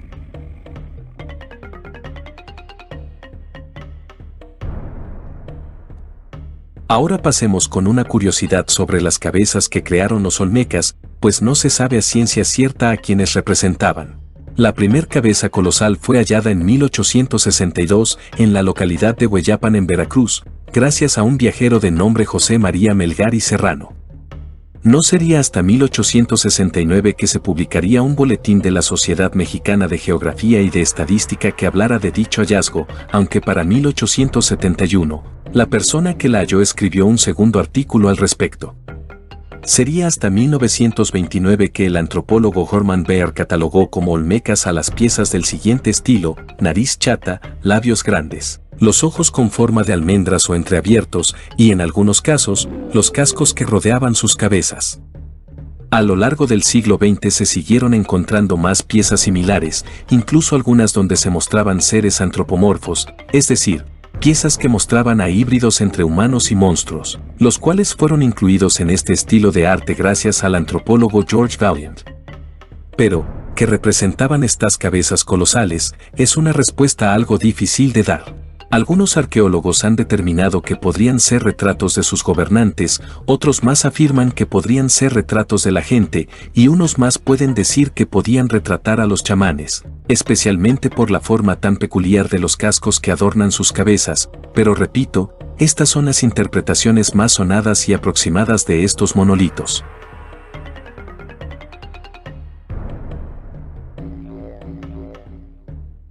Volvamos a la cuestión del patrimonio cultural, específicamente sobre los códices, y es muy triste saber que sobrevivieron muy pocos de estos documentos, principalmente los códices prehispánicos, pues dar una cifra exacta de cuántos perduran es algo complicado, pero sin duda, la mayor pérdida de este material se dio en 1562, cuando en Yucatán se intentaba erradicar la idolatría entre los mayas, haciendo que fueran quemados muchos de los códices que describían las costumbres, tradiciones y hábitos de vida de esta cultura. Este acto atroz lo llevó a cabo Diego de Landa y sus hombres. Y así como ocurrió en este lugar, ocurrió con las demás culturas de Mesoamérica que usaban este medio para evidenciar su historia, y no solamente este tipo de obras fueron destruidas, sino que también sus templos, ciudades, casas, ídolos y esculturas fueron acabadas lo más que se pudo y de forma violenta. Con todo esto, cabe decir que muchos exploradores, conquistadores y hasta frailes también se llevaron muchos códices a Europa, donde ahora están resguardados en países como España, Francia, Inglaterra, Alemania, Austria, Italia e incluso en el Vaticano, aunque también hay varios códices resguardados en Estados Unidos. Lamentablemente, hay muy pocos códices en México y son los siguientes: Códice Colombino Becker y el Códice de Grouilla. Este último solo está disponible para investigadores y se encuentra en el Museo Nacional de Antropología e Historia, así como también hay 4 ejemplares de códices y estos son el Códice de Dresde, el Códice de Madrid, el Códice de París y el Códice Maya de México, el cual está de préstamo y está resguardado en la Biblioteca Nacional de Antropología e Historia, ubicada en la Ciudad de México. Y así como ocurrió con este códice, se espera que por lo menos los demás códices estén mínimo de préstamo para que todas y todos los podamos conocer.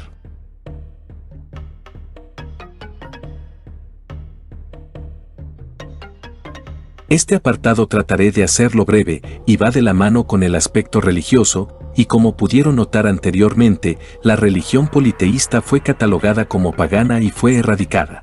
Y a pesar de eso, algunas festividades antiguas se parecían mucho a las que se practican hoy en día. Tal fue el caso de la historia de la Virgen de Guadalupe, pues tiene vínculos muy similares a los de Coatlicue o Tenantzin, ya que eran vírgenes cuando dieron luz a su hijo quien sería un salvador, además de ser denominadas como madres de todos. Algo similar ocurrió con Chalchihuitlicue y la Virgen de la Candelaria. La festividad de la mujer de Tlaloc se llamaba Tzalcualistli y se celebraba un 2 de febrero, aunque este mes se llamaba Atlacahualco y Coahuitleloa en otras zonas. Otra festividad muy similar es la del Toscatl, que en base a palabras de Fray Bernardino de Sahagún, se parecía mucho a la Pascua y era la festividad más importante entre los mexicas.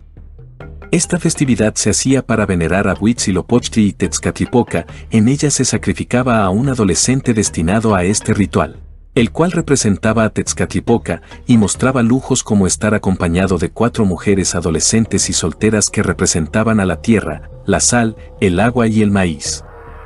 Se le podía ver por las calles tocar la flauta, hablar con algunas personas e incluso portaba flores. La festividad duraba los 20 días de este mes y 5 días antes de que concluyera, se servía un banquete exquisito. En el último día se llevaba a cabo el sacrificio del muchacho en un cerro que llamaban Tlapituhuayan.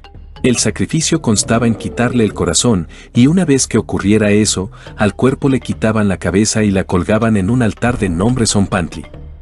Y por último, les muestro un poco de lo que trata la festividad de Santolo, la cual tiene raíces de la cultura huasteca y dicha festividad es algo similar a lo que conocemos como el Día de Muertos. Su nombre quiere decir, la fiesta de las ánimas, y cabe decir que esta celebración varía dependiendo de la zona de la Huasteca que queremos conocer, ya que por ejemplo, en la Huasteca veracruzana, el comienzo de dicha festividad es el 31 de octubre y culmina el 2 de noviembre, pero en Hidalgo, el significado de esta festividad se traduce a Todos los Santos, y comienza en el mes de junio cuando las familias comienzan a conseguir lo necesario para sus altares y culmina el 2 de noviembre, pero en la Huasteca potosina se comparte el significado de fiesta de las ánimas, comienza el 28 de octubre y termina el 2 de noviembre. Pero algo que sí se toma de esta festividad, son los días en los que recordamos a nuestros seres queridos bajo un orden, el 31 de octubre que es el día en que se reciben a los niños y los pequeños, el 1 de noviembre se reciben a los adultos y el 2 de noviembre a todos los fieles difuntos, siendo este el último día en que se mantienen las ofrendas, las cuales se componen de fruta, atole y desde luego, flores de cempasúchil. Estas son algunas festividades que encontré. Y si ustedes conocen alguna otra festividad que tenga aspectos prehispánicos, no duden en compartirlas en la caja de comentarios.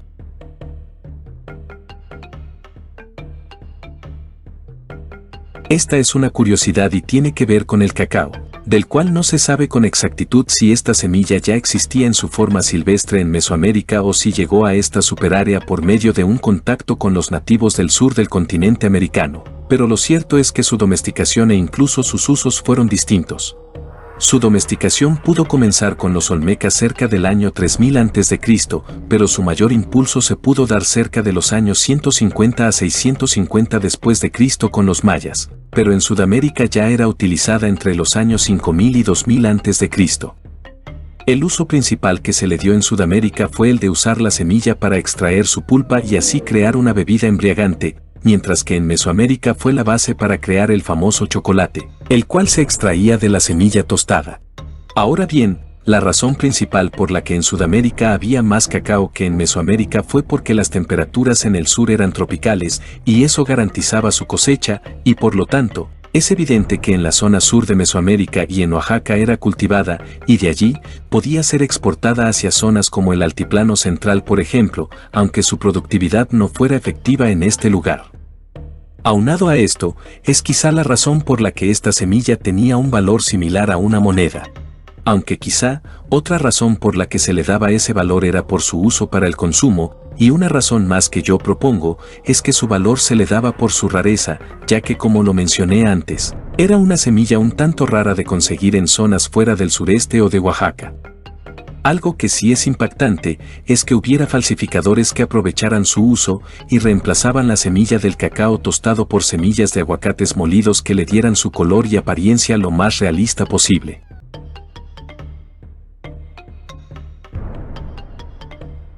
Y para cerrar con este nivel hablemos un poco de la educación, y es que se consideraba que entre los mexicas, los recién nacidos podían ser considerados como pequeños adultos y al crecer, apoyaban en labores como barrer, traer agua, cultivar y acompañar a sus padres o madres, aunque esto también dependía si era un niño o una niña quien colaboraba con sus padres.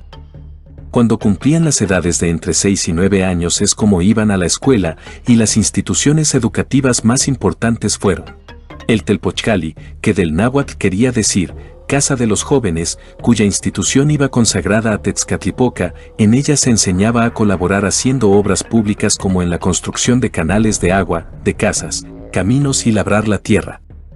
Los rubros de edad con los que se ingresaba a esta institución iban desde los 6 o 9 años hasta los 12. Cuando eran adolescentes, podían fabricar escudos para los guerreros más experimentados y se les asignaban otro tipo de tareas. Y los chicos podían ser egresados cuando cumplían 20 años, ya que a esa edad debían casarse. También, podían regir como tributarios y pasar órdenes importantes a otros barrios. A pesar de que esta institución no era del todo militar, también podían servir sus fuerzas al ejército si pasaban su servicio al capturar a un guerrero enemigo, obteniendo también un título de cautivador y dándole un nuevo corte de cabello. Otras disciplinas que se impartían eran canto, danza, historia, instrucción religiosa y música, además de que esta institución moralizaba a sus alumnos para ser personas de provecho. La segunda institución educativa de los mexicas era el Calmecac, los cuales eran institutos ubicados en barrios y localidades de mayor relevancia, y se cree que existieron al menos 6 instituciones de esta categoría. En ella enseñaban a los chicos a ser guerreros, interpretar los códices, el cálculo de los calendarios, la interpretación de la cosmología y cosmogonía, y conocimientos en botánica. En la herbolaria, la astronomía y al igual que con el Telpochcali, la instrucción religiosa no podía faltar. Habían 4 niveles o categorías, siendo la más baja la de principiante o sacerdotillos, ya que se encargaban de limpiar y dar mantenimiento a los templos. La segunda categoría era la de jóvenes sacerdotes, la tercera categoría era la de dadores de fuego, y la cuarta categoría se desprendía de la segunda y tercera categoría para designar a las serpientes emplumadas, que era el grado mayor. Estos últimos eran los máximos líderes religiosos y podían representar a Tlaloc o a Huitzilopochtli. Y la tercera institución educativa era para mujeres y se llamaba Cihuacalmecac, en la cual se les enseñaban artes y religión, y a pesar de que algunas jovencitas podían dejar esta escuela para casarse, si alguna deseaba continuar, podía alcanzar el grado de sacerdotisa. Y con esto concluimos la primer parte de mi iceberg sobre Mesoamérica, el cual compila la mitad de los niveles que le hice. Como se pudieron dar cuenta, cada nivel lo he detallado a fondo por lo que los demás niveles serán analizados de esta forma, y yo sé que es muy extenso para ser un iceberg, pero mi objetivo es informar y ayudarlos a entender este proceso histórico de un modo que sea llamativo. Si tienen dudas o aclaraciones pueden comentarlas, yo por lo pronto me despido de ustedes. Si les gustó este video, me gustaría que dejaran un like, un comentario sobre lo que les pareció esta primera entrega y también, los invito a suscribirse a mi canal para que vean la segunda parte. De igual forma, los invito a seguirme en Instagram donde publico fotos, reels, historias y votaciones sobre los futuros videos que iré subiendo en mi canal. Ahora sí, nos vemos pronto, cuídense y recuerden que aún falta mucho por ver. Hasta la próxima.